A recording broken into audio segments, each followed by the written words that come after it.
Hi friends, ಇವತ್ತು ನಾನು ನುಗ್ಗೆ ಸೊಪ್ಪಿನ ಬಸ್ಸಾರು ಮಾಡೋದು ತೋರಿಸ್ತಾ ಇದ್ದೀನಿ. ಇದಕ್ಕೆ 2 ಕಟ್ ನುಗ್ಗೆ ಸೊಪ್ಪು ತೊಗೊಂಡು ಬಂದು ಎಲೆಗಳೆಲ್ಲ ಕ್ಲೀನಾಗಿ ಬಿಡಿಸ್ಕೊಂಡು ನೀರಲ್ಲಿ ತೊಳ್ಕೊಂಡು ಆಮೇಲೆ ಕುದಿಯೋ ನೀರಿಗೆ ಉಪ್ಪು ಹಾಕಿ ಎಲೆಗಳೆಲ್ಲ ಹಾಕಿಬಿಟ್ಟು ಬೇಯಕ್ಕಿಟ್ಟಿದ್ದೀನಿ ಮುಚ್ಚಳ ಹಾಕಿಬಿಟ್ಟು.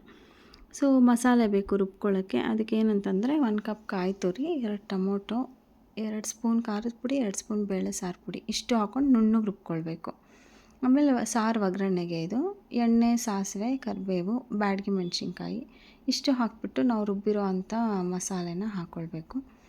ಆಮೇಲೆ ಇನ್ನೊಂದೇನು ನಾನು ತೋರಿಸೋದು ವೀಡಿಯೋ ಮಾಡೋದು ಮರ್ತುಬಿಟ್ಟೆ. ಅದೇನಂತಂದರೆ 1 ಕಪ್ಪು ತೊಗರಿಬೇಳೆ ಬೇಯಿಸಿಟ್ಕೊಂಡಿದ್ದೀನಿ. ಸೊ ಅದನ್ನು ನುಣ್ಣಗಾದರೂ ಬೇಯಿಸ್ಕೊಬೋದು, ಬೇಳೆ ಥರನಾದರೂ ಬೇಯಿಸ್ಕೊಳ್ಬೋದು. ನಂದು ಸ್ವಲ್ಪ ನುಣ್ಣಗೆ ಬೆಂದೋಗಿದೆ. ಅದಕ್ಕೋಸ್ಕರ ನಾನು ಏನು ಮಾಡ್ತೀನಿ, 1 ಸೌಟಷ್ಟು ಡೈರೆಕ್ಟಾಗಿ ಸಾರಿಗೆ ಹಾಕ್ಕೊಳ್ತಾ ಇದ್ದೀನಿ ಅದನ್ನು. ಇಲ್ಲಿ ನೋಡಿ ಸ್ವಲ್ಪ ನುಣ್ಣಗಾಗ್ಬಿಟ್ಟಿದೆ ಅದು. ಪಲ್ಯಕ್ಕೆ ಒಂದು ಸ್ವಲ್ಪ ಬೇಳೆ ಥರ ಇದ್ದರೆ ಚೆನ್ನಾಗಿರುತ್ತೆ. ಸೊ 1 ಸೌಟ್ ಹಾಕ್ಕೊಂಡು ಹಂಗೆ ಮಿಕ್ಸ್ ಮಾಡ್ಕೊಂಡಿದ್ದೀನಿ. ಅದು ಸ್ವಲ್ಪ ಬೇಳೆ ಥರ ಬೆಂದಿದ್ರೆ ಅದನ್ನು ಮಿಕ್ಸಿಗೆ ಹಾಕಿ ರುಬ್ಕೊಂಡು ಹಾಕ್ಕೊಳ್ಬೋದು. ಆಮೇಲೆ ಆ ಬಸ್ಕೊಂಡಿರೋಂಥ ನೀರು, ಇವಾಗ ನುಗ್ಗೆ ಸೊಪ್ಪು ಬೆಂದಿದೆಯಲ್ಲ ಅದನ್ನು ಬಸ್ಕೊಂಡು ಅದ್ರ ನೀರೂ ಹಾಕ್ಕೊಳ್ಬೇಕು. ನಮಗೆ ಸಾರು ಎಷ್ಟು ತೆಳು ಬೇಕು ಅಷ್ಟು ಬಸ್ಕೊಂಡಿರೋಂಥ ನೀರನ್ನು ಹಾಕ್ಕೊಳ್ಬೋದು. ನಮ್ಮ ಮನೇಲಿ ಒಂದು ಸ್ವಲ್ಪ ತೆಳ್ಳಗೆ ಇಷ್ಟಪಡ್ತಾರೆ, ಸೊ ನಾನು ಸ್ವಲ್ಪ ತೆಳ್ಳಗೆ ಮಾಡ್ಕೊಂಡಿದ್ದೀನಿ. ಆಮೇಲೆ 2 ಸ್ಪೂನ್ ಉಪ್ಪು ಕೂಡ ಹಾಕ್ಕೊಂಡಿದ್ದೀನಿ ಸಾರಿಗೆ. ಈಗ ಪಲ್ಯ ಒಗ್ಗರಣೆ ಮಾಡ್ತಾಯಿದ್ದೀನಿ.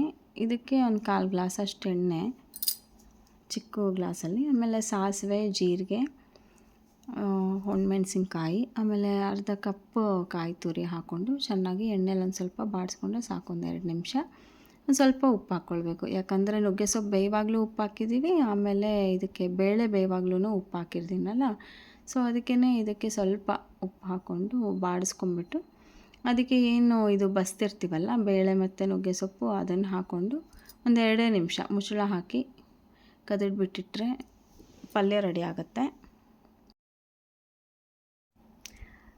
ಇಲ್ಲಿ ಪಲ್ಯ ಮಾಡಬೇಕಂತಂದರೆ ನಾವು ಬೇಕಾದ್ರೆ ಈರುಳ್ಳಿ ಕೂಡ ಹಾಕ್ಕೊಳ್ಬೋದು, ಬಟ್ ಇಲ್ಲಿ ನಾನು ಹಾಕಿಲ್ಲ. ಯಾಕೆ ಅಂತಂದರೆ ನಾನು ದೇವ್ರಿಗೆ ನೈವೇದ್ಯ ಮಾಡ್ತೀನಿ. ಸೊ ದೇವ್ರಿಗೆ ನೈವೇದ್ಯ ಮಾಡಿ ಆಮೇಲೆ ನಾವೆಲ್ಲರೂ ತಿಂತೀವಿ, ಹಾಗಾಗಿ ನಾನು ಈರುಳ್ಳಿ ಹಾಕಿಲ್ಲ.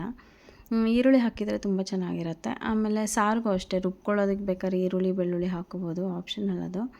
ನಾನಿಲ್ಲಿ ಹಾಕಿಲ್ಲ, ಬಟ್ ನನ್ನ ಸಾಂಬಾರು ಪಲ್ಯ ಎಲ್ಲ ಚೆನ್ನಾಗೇ ಇರುತ್ತೆ. ನಾನು ಈರುಳ್ಳಿ, ಬೆಳ್ಳುಳ್ಳಿ ಯೂಸ್ ಮಾಡಿಲ್ಲ ಅಂತಂದರು. ಸೊ ನಾನು ಸೌತ್ ಇಂಡಿಯನ್ ರೆಸಿಪೀಸ್ನ ಹೀಗೆ ಪೋಸ್ಟ್ ಮಾಡ್ತಾಯಿರ್ತೀನಿ. ಸೊ ಎಲ್ಲರೂ ಫಾಲೋ ಮಾಡಿ, ಲೈಕ್ ಮಾಡಿ, ಶೇರ್ ಮಾಡಿ. Thank you so much.